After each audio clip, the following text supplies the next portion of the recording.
서론에서는요, 첫 번째로 여러분들께서 주제를 설명을 하셔야 됩니다. 왜? 관심을 끌어야 되니까 주제에 대해서 상대방이 저거 참 듣고 싶다. 음식이라면 정말 맛있겠구나 라고 하는 그런 느낌이 들게끔 관심을 끌어주셔야 되고요. 그리고 적당한 길이에서 끝내셔야 됩니다. 아까 제가 시작말에서는 한 30초에서 2분 정도의 시간이라고 말씀을 드렸는데요. 우리가 이 서론에서는요, 한 전체적인 그 내용 구성에 있어서 15에서 20% 정도 를 차지한다고 생각하시고 준비를 하시면 될 것 같습니다. 자, 그다음에 우리가 이 서론은 맨 나중에 작성하시는 것도 좋습니다. 왜냐하면 서론을 잘 쓰려면 본론의 내용을 참 잘 아셔야 되는데요. 그렇기 때문에 우리가 본론과 결론을 다 작성한 다음에 그 다음에 서론을 작성하시는 것도 우리가 좋은 서론을 작성하는데 좀 좋은 방법이 아닌가 싶습니다. 먼저 하셔도 상관은 없습니다. 그냥 또 하나의 방법론을 말씀드린 것이고요. 자, 그 다음에 청중을 칭찬할 것. 이 칭찬은 아무리 해도 지나치지 않는다라고 말씀을 드렸습니다. 예를 들어서 요새는 이태비란 말이 난무할 정도로 취업하는 게 힘든데 우리 프레젠테이션을 듣는 청중이 만약에 신입사원이라면 그렇게 또 취업 잘했다는 것을 또 칭찬을 해주시고요. 진급한 대상자라면 또 진급에 대해서 칭찬을 해주시고요. 그러니까 무엇이 됐든지 간에 여러분이 발견을 하셔서 청중에 대해서 칭찬을 해주시게 된다면 오픈마인드가 됩니다. 그래서 기분이 좋기 때문에 어떤 말이라도 수용할 그런 자세가 된다라는 것이지요. 그리고 그 다음에 보면은요, 이 청중과 유대관계를 맺으시는 게 참 중요하다고 할 수가 있겠습니다. 여러분 왜 첫인상이라는 거 아시죠? 첫인상은 15초 안에 결정이 된다라고 합니다. 그러니까 15초 안에 청중도 마찬가지입니다. 이때 첫인상이 좋으면 첫인상이 중요한 이유는 첫인상으로 인해서 그 다음에 만남의 기회가 생긴다라는 것이죠. 그래서 이 첫인상이 좋으면 그 다음에 본론을 잘 들으려는 마음의 준비가 되지만 이 첫인상이 나쁘면 그렇지 않게 되기 때문에 여러분들이 이 청중과의 유대관계를 맺는 것은 아주 중요하다고 할 수가 있겠습니다. 그런 게 또 없다면 학연과 지연을 찾아서라도 서로가 공통점이 있다는 것을 발견하는 것도 좋은 방법 중에 하나라고 할 수가 있겠습니다. 자, 그리고 준비가 부족하다는 말도 절대 하지 마십시오. 이거는 청중을 모욕하는 것이라고 할 수가 있겠습니다. 준비가 부족한 말을 듣기 위해서 이렇게 시간도 없는데 청중이 앉아 있는 건 아니거든요. 굉장히 이 성의 없는 모습에 모욕적으로 들릴 수 있기 때문에 여러분 준비가 부족했었다는 말은 절대로 하지 마시기 바랍니다. 자, 그리고 또 심지어는 그냥 다른 곳에서 내가 강연을 했어야 되는데 라고 하는 분도 계시더라고요. 이런 말씀도 절대로 하지 마시고요. 물론 내가 원하지 않는 프레젠테이션을 하는 경우도 있을 수 있겠고 또 청중이 마음에 안 들 수도 있습니다. 우리 청중이 프레젠터가 마음에 안 드는 경우도 있지만 또 프레젠터가 봤을 때도 청중이 마음에 안 드는 경우도 있습니다. 그러나 이렇게 마음에 안 든다라고 이렇게 우리가 쉽게 우는 소리라고 할 수가 있겠는데 이런 우는 소리를 하는 것은 절대 도움이 되지 않는다라는 것이죠. 그런 얘기는 아무도 듣고 싶어 하지 않는다라는 겁니다. 어쨌건 우리는 프레젠테이션을 하기 위해서 이 자리에 서 있고요. 그렇다면 즐겁게 기꺼이 하겠다는 마음을 내가 갖고 청중도 그걸 느껴줘야 결국에는 좋은 프레젠테이션으로 끝날 수 있다는 거죠. 그래서 그 주어진 순간에 최선을 다하는 것이 중요하지 않나 싶습니다. 자, 그 다음에 또 우리가 심지어 또 부족한 점을 불러주어서 이렇게 말씀하는 분이 계시는데요. 이게 잘못 보면 정말 저 사람 참 겸손하구나 라고 생각할 수도 있지만은요. 이게 천만의 말씀 만만의 콩떡이라고 할 수가 있겠습니다. 안 그래도 아까도 말씀드렸지만 우리는 참 바쁜 시대에 살고 있습니다. 근데 부족한 사람의 얘기를 들으려고 청중이 온 거는 말이 안 된다는 얘기죠. 그래서 여러분들이 부족하지 않으려면 자신감이 있어야 되고 자신감이 있는 모습을 보여주려면 철저한 준비가 돼 있으면 됩니다. 그리고 겸손의 말로라도 부족한 저를 불러주어서 고맙습니다. 이런 말씀은 안 하시는 것이 그렇지 않으면 신뢰도가 떨어지게 된다는 거죠. 그래서 내가 신뢰도가 있어야 내 메시지에 대한 신뢰도 높아지게 되고 결국에는 이 프레젠테이션이 성공할 수 있다는 겁니다. 절대 하지 마시기 바랍니다. 자, 이제는요. 내가 전달하고자 하는 메시지를 전달하는 시간, 바로 우리가 본론이라고 부르는 시간이지요. 자, 이 본론에서는요. 어떻게 하면 되는지 한번 체크해 보도록 하겠습니다. 이 본론에서는요. 내가 전달하고자 하는 메시지를 전하는 말을 우리가 본론이라고 얘기를 합니다. 그래서 그 본론에서 내 메시지를 전달하실 때는요. 말로써 전달하실 수가 있고요. 또 어디에 예를 들어서 또 우리가 효과를 높일 수가 있겠고요.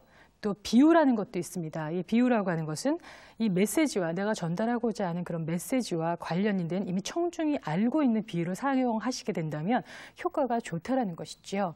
자, 그리고 또 통계가 있는데요. 통계는 또 이 메시지에 이 숫자라고 하는 것은 사람들한테 신뢰도가 높은 그런 표현이라고 할 수가 있겠습니다. 그래서 신뢰성을 높이기 때문에 여러분들이 할 수만 있다면 활용하시는 게 아주 바람직하겠고요. 자, 그리고 비교로서 또 본론에서 말을 하게 되는데요. 이건 청중이 참 빠르고 논리적으로 대안의 가치를 인정할 수 있다는 것이지요. 자, 그리고 참여가 있습니다. 이것은 아주 많은 다양한 감각을 활용해서요. 이 청중을 참여하게 되면 시간도 빨리 가고 또 내가 거기에 참여했다는 걸로 인해서 훨씬 또 그 프레젠테이션 내용에 대해서 신뢰도가 더 높아진다라고 합니다. 자, 그리고 증언을 하게 되는데 증언은 우리가 법정에서도 이 증언에 마련다 믿듯이 이 프레젠테이션을 하실 때도 증언을 쓰게 된다면 이 신뢰도가 굉장히 내 메시지에 대한 신뢰도가 높아진다라고 생각을 하시면 되겠습니다. 자, 그리고 반복을 하는 것은요. 다른 용어와 말을 사용을 해서 계속적으로 핵심 용어를 반복하신다고 하는 것은 이것도 신뢰도를 높이고 내 말의 중요성을 아주 부각을 시키는데 도움이 많이 되고요. 그다음에 시청과 보조 자료 등을 활용을 해서 여러분들이 본론에서 설명을 하시면 되겠습니다. 자, 이렇게 본론에서요. 내가 주장하고자 하는 메시지를 아주 충분히 보여주신 다음에 이 서론에 이어서 아주 그냥 마지막 인상을 줄 수 있는 것이 바로 결론이라는 부분입니다. 이 결론에서는요, 마지막 인상을 주면서 또 가장 깊은 인상을 줄 수 있는 곳이 우리 결론 부분이기 때문에요. 여러분들이 여기서 내가 인상을 최고로 줄 수 있는 마지막 기회다 생각해 주시고 이 결론 부분을 또 잘 마무리를 해 주시기 바랍니다. 자, 그렇다면 우리가 성공적으로 결론을 맺기 위해서는 어떻게 하면 될까요? 한번 보도록 하겠습니다. 성공적으로 결론을 맺기 위해서는요. 제일 첫 번째로 하실 일이 내가 강연 내용을 요약을 하셔야 되는데요. 자, 결론 부분에서는요. 주요 내용을 요약을 하시거나 아니면 또 핵심 내용을 강조하면 그 정도만 하시면 될 것 같습니다.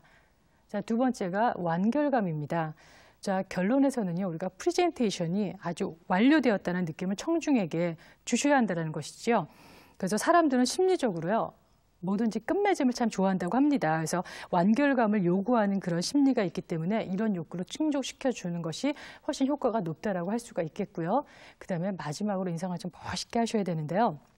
이 결론 부분에서는 청중의 기대에 영향을 미칠 수 있는 마지막 기회라고 다시 한번 생각을 해주시고요. 서로가 감정이 아주 긍정적으로 고조된 그런 상태에서 끈을 맺는 것이 좋고요. 만약에 이 부분에 있어서 할 수만 있다면 아주 긍정적으로 강한 충격을 주는 것도 좋다라고 우리가 할 수가 있겠습니다. 자, 그리고 갑자기 끝내지 마시라는 거. 결론은요, 우리가 한 그 전체 내용 중에서 5 내지 10% 정도를 차지한다고 생각하시면 될 것 같고요. 갑자기 끝을 마무리를 내지 마시고요.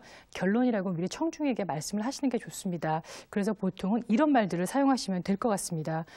결론적으로 말씀을 드리면 아니면 뭐 마무리하기 전에 이렇게 표현을 하시면 될 것 같고요. 그러니까 이것이 바로 암시가 되겠죠. 만약에 우리 강의 중으로 본다면 오늘의 포인트가 어떤 결론 부분이라고 생각을 하셔도 괜찮을 것 같습니다.